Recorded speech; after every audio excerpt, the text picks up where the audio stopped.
तो पिछले कुछ दिनों से यूजीसी के नए नियमों को लेकर सोशल मीडिया पर एक जबरदस्त बहस छिड़ी हुई है।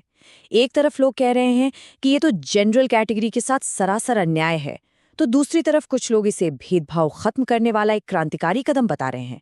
आखिर सच है क्या? चलिए इस पूरे शोर से हटकर सीधे फैक्ट्स पर नजर डालते हैं और समझते हैं कि इस मामले की हकीकत क्या है। हाँ, तो यही दो आवाजें हैं जो ऑनलाइन सबसे ज्यादा गूंज रही हैं।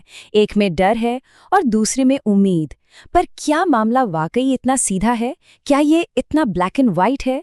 आज हम इसी सवाल की तह तक जाएंगे, एक एक करके परतें हटाएंगे और समझेंगे कि ये नियम असल में है क्या और इनका असली मकसद क्या हो सकता है। चलिए, सबसे पहले एक सबसे बड़ी गलतफहमी को ही दूर कर लेते हैं। सोशल मीडिया पर जो इतना हंगामा है वो किसी नए पार्लियामेंट्री बिल को लेकर नहीं है, और ये समझना बहुत ज़रूरी है कि हम असल में किस चीज़ की बात कर रहे हैं। देखिए, एक बिल जो होता है वो संसद से पास होकर एक लंबा और जटिल सफर तय करके कानून बनता है। आप इसे ऐसे समझिए कि ये देश का मेन ट्रैफिक रूल है। वहीं एक रेगुलेशन, जैसा कि यूजीसी ने जारी किया है, वो एक एडमिनिस्ट्रेटिव रूल है। मतलब ये उस मेन रूल के तहत किसी संस्था, जैसे मान लीजिए आरटीओ, द्वारा जारी किया गया एक सर्कुलर है। तो ये पूरा विवाद यूजीसी के एक रेगुलेशन पर है, किसी नए संसदीय कानून पर नहीं, और ये एक बहुत बड़ा फर्क। तो अब जब ये साफ हो गया है कि ये रेगुलेशंस हैं, तो चलिए अब सीधा ऑफिशियल डॉक्यूमेंट पर ही चलते हैं और देखते हैं कि आखिर इन नियमों में लिखा क्या है। किसी की सुनी सुनाई बातों पर नहीं, बल्कि असलियत पर फोकस करते हैं। इन रेगुलेशंस का पूरा ऑफिशियल नाम है promotion of equity in higher education institutions regulations. इसके नाम में ही इसका मकसद छिपा हुआ है। फोकस हायर एजुकेशन पर है और लक्ष्य है इक्विटी यानी समता को प्रमोट करना। और अगर हम इसके लिखित उद्देश्य की बात करें तो वो भी एकदम साफ है। उच्च शिक्षा में किसी भी तरह के भेदभाव को कम करना और सभी के लिए बराबर के अवसर सुनिश्चित करना।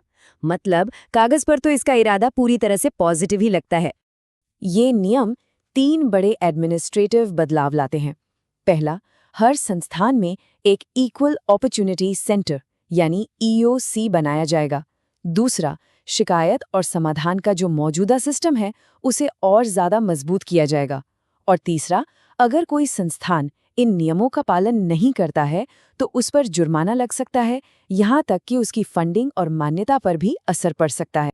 तो फिर बहस किस बात पर है? देखिए, कोई भी नियम जब आता है तो उसके 2 पहलू होते हैं, उम्मीदें और डर। और इन रेगुलेशंस के साथ भी बिल्कुल यही हो रहा है।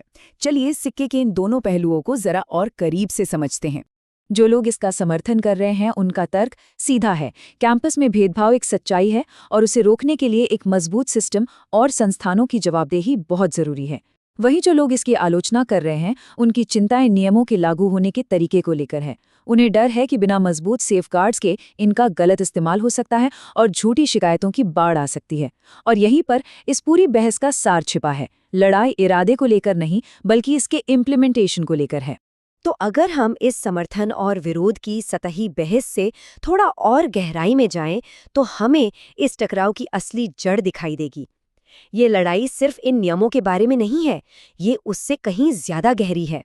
तो सवाल ये उठता है कि असली मुद्दा है क्या? अगर दोनों पक्ष अपनी अपनी जगह सही लग रहे हैं, तो फिर टकराव की वजह क्या है? देखिए, असली मुद्दा इक्विटी या भेदभाव विरोध जैसे शब्दों पर नहीं है। इन सिद्धांतों से शायद ही किसी को कोई आपत्ति होगी। असली टकराव है इन नियमों में चेक्स एंड बैलेंसेस यानी कि जांच और संतुलन की कमी को लेकर। चिंता इस बात की है कि एक शक्तिशाली हथियार तो दे दिया गया है, पर उसके गलत इस्तेमाल को रोकने के लिए कोई मजबूत सेफ्टी लॉक नहीं लगाया गया है। स्पष्ट प्रक्रिया और सुरक्षा उपायों की यही कमी इस पूरे विवाद का केंद्र है। इन नियमों के लागू होने के बाद हमारे सामने 2 रास्ते खुलते हैं। 2 बिल्कुल अलग तरह के भविष्य की संभावनाएं हैं, और नतीजा इस बात पर निर्भर करेगा कि इन नियमों को जमीन पर उतारा कैसे जाता है। सबसे अच्छी स्थिति में जो समर्थक हैं उनकी उम्मीदें पूरी होंगी। कैंपस में सच में भेदभाव घटेगा, माहौल और निष्पक्ष बनेगा और छात्रों का सिस्टम में विश्वास बढ़ेगा। लेकिन सबसे खराब स्थिति में आलोचकों का डर सच साबित होगा। कैंपस में एक डर का माहौल बन सकता है, प्रशासन रक्षात्मक हो जाएगा और इस पूरी प्रक्रिया में योग्यता और आपसी विश्वास दोनों को ही नुकसान पहुंचेगा। तो इस पूरी चर्चा से हमें क्या समझना चाहिए? कुछ बातें बिल्कुल साफ हैं। पहली, ये कोई बिल नहीं, एक रेगुलेशन है। दूसरी बात, इसका इरादा नेक है, लेकिन इसे लागू करने को लेकर जो चिंताएं हैं वो भी अपनी जगह सही हैं। और शायद सबसे ज़रूरी सबक ये है कि किसी भी पॉलिसी की असली पहचान उसके इरादे से नहीं बल्कि ज़मीन पर उसके नतीजों से होती है। तो अंत में एक बड़ा सवाल यही बचता है, क्या ये रेगुलेशंस हमारे कैंपस को वाकई में एक बेहतर और निष्पक्ष जगह बना पाएंगे, या फिर ये मौजूदा सिस्टम को और भी ज़्यादा जटिल और उलझा हुआ बना देंगे? इसका जवाब तो शायद भविष्य ही देगा।